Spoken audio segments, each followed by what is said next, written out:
চরিত্রহীন হইও না বাপ, উলঙ্গ ছবি দেখো না, নর্তকী দেখো না, নারী দেখো না, মোবাইলের নারীর পিছনে এমন সুন্দর জীবন নষ্ট করো না বাপ।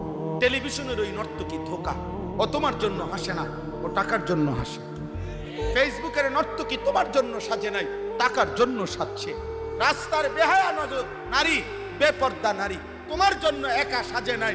ওই বেডি যা পাউডার লাগাইছে, বেডির কথা হইল বুড়া হোক, জোয়ান হোক, 80 বছরের বুড়া হোক, 16 বছরের ফুলাইন হোক, যেই হোক সবার জন্য দেখাইলাম যে পারো চাও। নাহলে কি, নাহলে মহিলা লিখে রাখো যে কমপক্ষে 30-এর উপরে ব্যক্তিদের জন্য দেখা নিষিদ্ধ, এমন অথবা আইন করুক কি, তাইলে বুঝাই গেল বেহুদা। আমরা কিতাবে পড়ছি যে মহিলা বেপর্দা, যে মহিলা বেপর্দা, খোদার কসম, যে মহিলা বেপর্দা পর